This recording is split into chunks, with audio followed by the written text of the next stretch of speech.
Cette vidéo commence par une visite au magasin car j'ai certains produits à la maison, mais il me manque encore beaucoup de choses pour préparer un plat adapté à notre régime d'aujourd'hui. Oui, comme vous avez pu le deviner par le titre, je vais manger des aliments diététiques toute la journée. Mettez des likes et abonnez-vous à la chaîne. Pour préparer le petit déjeuner, nous aurons besoin de lait végétal, flocons d'avoine, framboises et bananes. D'abord, nous plaçons un récipient sur l'assiette, nous versons le lait et le mettons dans la casserole. Ensuite, nous ajoutons les flocons d'avoine et après ébullition, nous les faisons cuire pendant 10 minutes. Au départ, j'ai pensé que quelque chose n'allait pas et que j'avais ajouté trop peu de flocons d'avoine, mais après 10 minutes, le liquide s'était évaporé et notre bouillie ressemblait à celle que je connaissais, même si elle n'était pas très appétissante en apparence. J'ai même pensé que je n'allais pas aimer et que je devrais sauter le petit déjeuner. Cependant, après avoir ajouté une banane et des framboises, mélangées et goûtées, j'ai été agréablement surpris. C'était délicieux, bien que je n'ai pas mangé une telle bouillie depuis plusieurs années. La banane apporte un goût agréable, mais la framboise, peut-être à cause de son acidité, ne s'accorde pas très bien.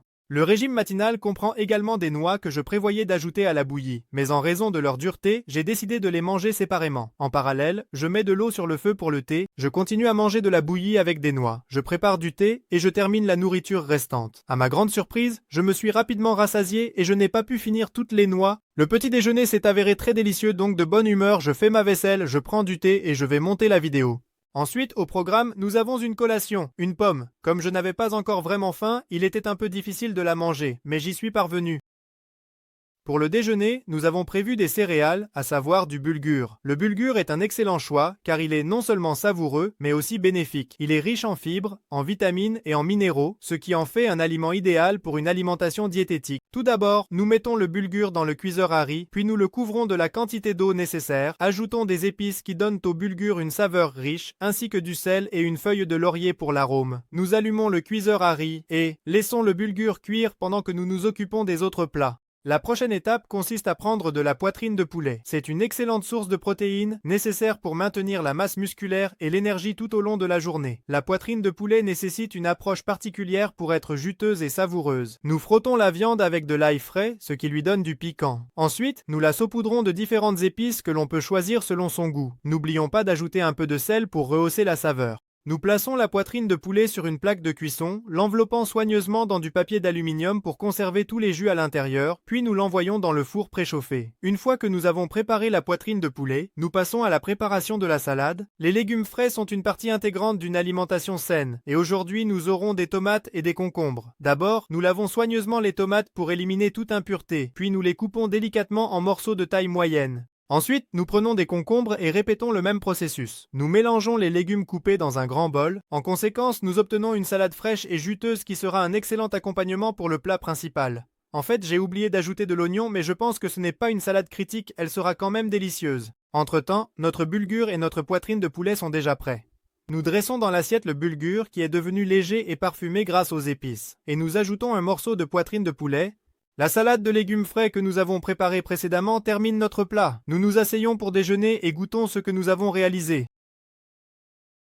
C'était délicieux, malgré le fait que ce soit moi qui l'ai préparé, car je ne suis pas du tout un cuisinier professionnel. La poitrine de poulet est en effet un peu sèche, mais c'est attendu pour ce type de viande, surtout si on la fait cuire au four sans sauce. Cependant, la salade avec sa fraîcheur et sa légèreté a parfaitement complété le plat principal, lui donnant la touche nécessaire. J'ai mangé tout ce qu'il y avait dans l'assiette, y compris une salade juteuse, mais je n'ai pas pu finir le bulgur car j'étais déjà rassasié. Dans l'ensemble, j'ai beaucoup aimé le déjeuner, et je suis satisfait de mon expérience culinaire. Étant donné qu'il s'agit d'un régime diététique, après le déjeuner, j'ai décidé de brûler un peu de calories en faisant un entraînement avec mon propre poids. C'est un excellent moyen de maintenir la forme et de renforcer les muscles, sans recourir à des exercices complexes et à des appareils lourds. J'essaie de rendre l'entraînement intense pour obtenir un maximum d'effet en peu de temps. Après une telle activité, on se sent alerte et énergique. Cela aide également à accélérer le métabolisme. Selon le programme, nous avons une collation de carottes. Si vous n'avez pas regardé la vidéo où j'ai mangé des carottes pendant 30 jours consécutifs, je conseille de regarder. Ensuite, j'ai décidé d'aller à la piscine pour nager, mais malheureusement, je n'ai pas pu filmer là-bas. J'ai nagé et maintenant, avec les cheveux encore humides, je rentre chez moi. Voici venu le temps du dîner. Pour cela, nous aurons besoin d'aubergines, de carottes, de choux-fleurs, de tomates cerises, d'oignons et de poissons. Nous lavons soigneusement tous les ingrédients et commençons à les couper. Nous coupons la carotte en rondelles, puis nous prenons un rouleau de papier aluminium, mesurons la quantité nécessaire et l'étalons sur la plaque de cuisson. On peut se passer de papier aluminium. Sur du papier aluminium, nous disposons des carottes coupées, puis nous tranchons la courgette et la plaçons également sur la plaque de cuisson. Ensuite, nous répartissons des morceaux de chou-fleur, nous coupons des tomates et les disposons aussi sur la plaque. Au fait, ça ressemble plus à une pizza. Maintenant, nous ouvrons l'emballage de poisson rouge et le disposons sur les légumes. Nous arrosions le tout d'huile d'olive et l'envoyons au four. Soudain, je me suis rappelé que j'avais oublié d'ajouter de l'oignon. Je corrige rapidement l'erreur, j'ajoute de l'oignon et je remets le plat au four. J'attends qu'il cuise. Il passe tellement de temps que j'ai le temps de me sentir affamé et de grignoter des raisins. Je retourne au four et j'attends. En général, le plat a cuit pendant environ 1 heure. Enfin, le moment tant attendu arrive. Je sors la nourriture du four. Honnêtement, cela a l'air très appétissant. Au fait, pendant la cuisson, ma mère a conseillé d'ajouter un peu d'eau pour que le plat soit plus juteux, et j'ai suivi son conseil. Je dresse tout sur une assiette et je goûte. C'est le dîner le plus délicieux de la journée. Ou peut-être que j'avais juste très faim. Plus tard, j'ai grignoté un peu de noix, et c'est ainsi que mon expérience s'est terminée. J'ai beaucoup aimé tout cela. Si vous voulez que je fasse une suite où je suivrai un régime diététique pendant une longue période, écrivez-le dans les commentaires, mettez des likes et abonnez-vous à la chaîne. À bientôt.